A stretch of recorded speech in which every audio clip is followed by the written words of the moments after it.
தென்னாட்டுடைய சிவனே போற்றி, எந்நாட்டவர்க்கும் இறைவா போற்றி. ஓம் விக்னேஸ்வராய நமக. குலதெய்வமான ஸ்ரீ பொன்னம்பல சுவாமி, ஸ்ரீ பொன்முத்து கருப்பண்ண சுவாமி, அங்காள பரமேஸ்வரி பாப்பாத்தியம்மன் துணையுடன் இந்த நாள் இனிய நாளாக அமைய அனைவரின் அவரவர் குலதெய்வம் காத்து அருள் பாலித்து பிரம்மாண்ட வெற்றியை கொடுக்க வணங்குகின்றேன்.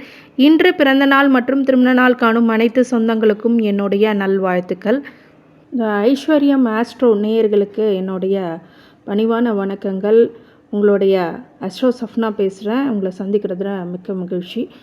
அடுத்து வருகின்ற 116 நாட்கள் நடக்கவிருக்கும் ஒரு ஆச்சரிய மாற்றங்களும் வாக்கிய பஞ்சாங்கத்தின்படி இந்த குரு பயிற்சி எப்போது மாறவிருப்பது அப்படிங்கிற போது அக்டோபர் 15ஆம் தேதி 2024, அடுத்து வருகின்ற ஆண்டு பிப்ரவரி 11, 2025 வரை இந்த குரு வக்ர பயிற்சியானது உங்கள் வாழ்க்கையில் எப்படிப்பட்ட தாக்கங்களையும் மாற்றங்களையும் ஏற்படுத்த போகிறது அப்படிங்கிறத பற்றி விரிவான காணொலியை ஸ்கிப் பண்ணாமல் பாருங்கள். உங்கள் உற்றார் உறவினர்கள் நண்பர்கள் அனைவருக்கும் பகிர்ந்து பயன் தருமாறு கேட்டுக்கொள்கின்றேன். உங்களுடைய ஃபாரினில் இருக்கிற வெளிநாட்டு நபர்கள் அவர்கள் அனைவருக்கும் இந்த பதிவானது மிக முக்கியமான பதிவாகவும் நல்ல மாற்றத்தை எதிர்நோக்கி இருக்கிறவங்களுக்கு இது மிக தெளிவான விளக்குறையை கொண்ட ஒரு அற்புதமான பதிவு அப்படின்னு சொல்லலாம். இந்த கடக ராசிக்காரங்களுக்கு இந்த 116 நாட்கள் இந்த குரு வக்ர பயிற்சி கை கொடுக்குமா அப்படிங்கிறத பற்றி தான் இந்த முழு பதிவு.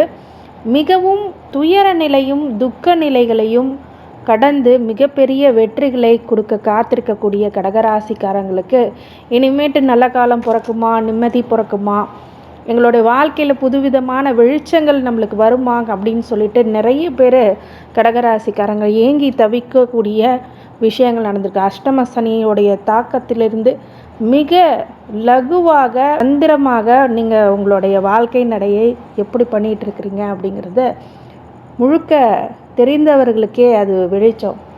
திறமையான ஒரு நபர்களுக்கு ஒரு சோதனையான காலம் அப்படின்னு சொன்னால் இந்த அஷ்டம சனி காலங்கள்.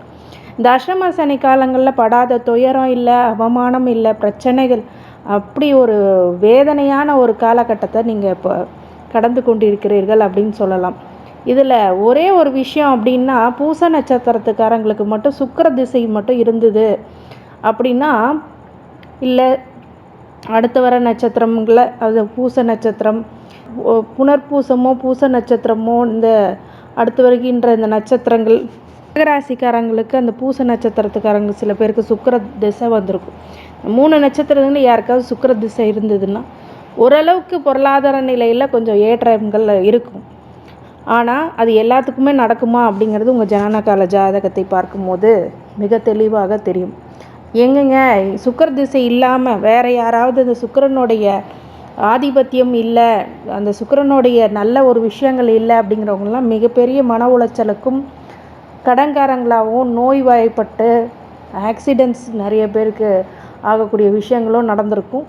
இந்த மாதிரி நெகட்டிவாகவே எங்கள் வாழ்க்கையில் இந்த அஷ்டம சனி ஒரு வாழ்க்கையை புரட்டி போட்டு எங்களை நிம்மதி இல்லாமல் பண்ணி வச்சுருக்கு. ஆனால் இது மாறுமா அப்படின்னு கண்டிப்பாக மாறும். ஏன்னா கடகராசிக்காரங்க 11ஆம் இடத்தில் குரு வக்ரம் எடுக்கும்போது, 8ஆம் இடத்தில் சனி வக்ரம் அடையும் போது ஒரு மிக தெளிவான ஒரு வாழ்க்கை முறையை கண்டிப்பாக கொடுத்தே தீர்வார். இந்த அற்புதமான காலகட்டத்தை நோக்கியே நீங்கள் நகர்ந்து வருகிறீர்கள் அப்படின்னு சொல்லலாம். இந்த 11ஆம் இடத்தில் வக்ரம் ஆகும்போது லாபத்தை பெரிய அளவில் எதிர்பார்க்க முடியுமா அப்படின்னு கேட்டால் கண்டிப்பாக எதிர்பார்க்கலாம்.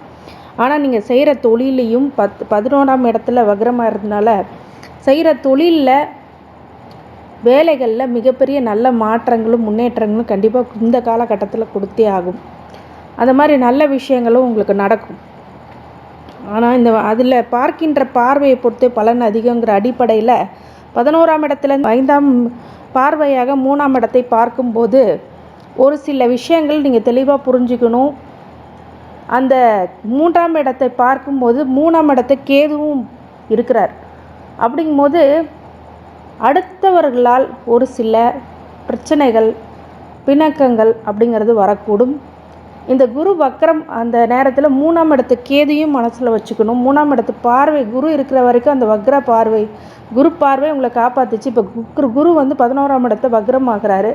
அந்த பார்வை செய்கிற இடத்துலலாம் ஒரு சில பிரச்சனைகளை கொடுக்கும். அப்படிங்கிறதுனால புது உறவுகளோ, புது ரிலேஷன்ஷிப்போ, புது லவ்வோ, ஒரு நியூ லவ் அப்படிங்கிறது, ரிலேஷன்ஷிப்பு, மேரேஜ் லைஃபு, இதிலெல்லாம் ரொம்ப நீங்கள் அடுத்தவங்களை சார்ந்த விஷயங்கள் எல்லாமே நண்பர்கள் வழியில் எல்லாத்துலேயும் கவனமாக இருக்கக்கூடிய காலகட்டமாக அது பார்க்கப்படுகிறது.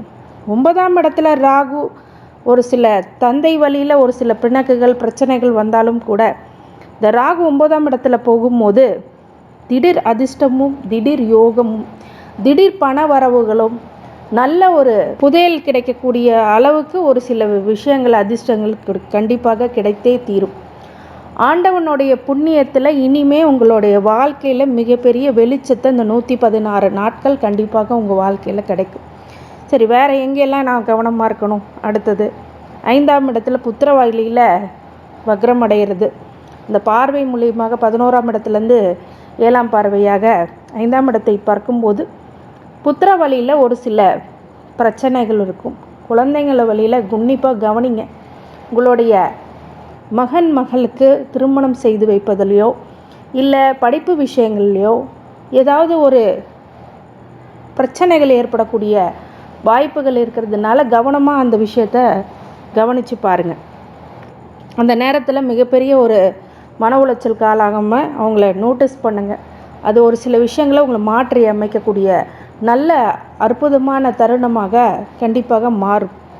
அடுத்தது 9ஆம் பார்வையாக 7ஆம் இடத்தை பார்க்கிறது. 11ஆம் இடத்துலேருந்து 7ஆம் பார்க்கும்போது புது திருமணம் ஆகக்கூடியவர்களாக இருப்பின் அவங்க கொஞ்சம் நிதானமாக குரு பலம் இருந்தால் மட்டுமே திருமணம் செய்யக்கூடிய விஷயங்களை பண்ணலாம். இல்லை அப்படின்னா இந்த 116 நாட்கள் கொஞ்சம் கவனமாக இருக்க வேண்டிய காலகட்டங்கள். அதே மாதிரி ஒரு சில விஷயங்களை பார்த்தீங்க அப்படின்னா புது விதமான காதல், ரிலேஷன்ஷிப், அதே மாதிரி லவ் மேரேஜ், இந்த மாதிரி விஷயங்களில் உங்களுடைய துணைவியாக வரக்கூடியவர்களால் ஒரு சில பிணக்குகள் வரக்கூடிய விஷயங்கள் ஏதாவது இருந்துச்சுன்னா முன்னாடியே முன்னெச்சரிக்கையாக சில விஷயங்களை நோட்டீஸ் பண்ணி உங்களுடைய வாழ்க்கை முறைகளை சரிப்படுத்தி கொள்ளுங்கள். ஆண்டவனுடைய புண்ணியத்தில் மிகப்பெரிய அளவில் ஒரு நல்ல மாற்றங்களும் வெற்றிகளை அடையக்கூடிய நேரத்தில் இந்த இடங்கள்லாம் நீங்கள் ரொம்ப கவனமாக இருக்கக்கூடிய காலகட்டம் அப்படின்னு சொல்லலாம். 8ஆம் இடத்துல சனி வக்ரம் அடைகிறது அப்படிங்கிறதே அஷ்டம சனியின் பாதிப்புகள்லேருந்து இப்போ வெளிவருவீங்க. நல்ல பழக்க வழக்கங்கள், நல்ல விஷயங்கள் எல்லாமே உங்களுக்கு இப்போ கொஞ்சம் படிப்பினையே கண்டிப்பாக அந்த எக்ஸ்பீரியன்ஸை கொடுத்துருப்பார். இதனால் மிகப்பெரிய அளவில் ஒரு சில விஷயங்களில் பார்த்தீங்க அப்படின்னா இந்த காலகட்டங்களில் உங்களுக்கு மிகப்பெரிய தெளிவும் மிகப்பெரிய ஒரு புரிதலும் ஏற்படக்கூடிய காலகட்டம்.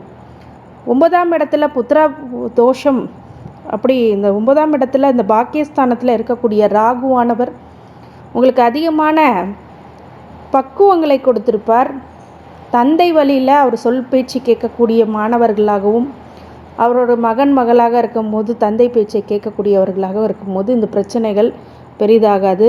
அதே மாதிரி தாயார் வழி சொத்துக்களிலும் தாய் வழியில் உள்ள பிணக்குகளும் தாயார் உடல்நிலையிலும் ரொம்ப ரொம்ப கவனமாக இருக்கக்கூடிய காலகட்டம். இருந்தாலும் கூட மிகப்பெரிய அதிர்ஷ்டத்தையும் மிகப்பெரிய ஒரு பிரம்மாண்ட வெற்றியும் படைக்கக்கூடிய கடகராசிக்காரர்களாக இந்த வருகின்ற ஆண்டு உங்களுக்கு வாகை சுட போகிறது அப்படிங்கிறதுக்கு மாற்று கருத்துக்கு இடமல்ல. இந்த பொன்னான வாய்ப்புகளை நீங்கள் இந்த 116 நாட்களுக்குள் பயன்படுத்தினால் அடுத்து வருகின்ற காலகட்டங்களில் கடகராசி மிகப்பெரிய ஒரு சந்தோஷத்தையும் ஒரு மிகப்பெரிய வெற்றியையும் மிகப்பெரிய பிரம்மாண்ட சூழ்நிலைகளையும் அதிர்ஷ்டங்களையும் அனுபவிக்கக்கூடிய ஒரே ராசி கடகராசிக்காரர்கள். என்னங்க பாசிட்டிவாக சொல்கிறீங்க, ஆனால் என் வாழ்க்கையில் நடக்கலை. இனிமேல் நடக்கும்.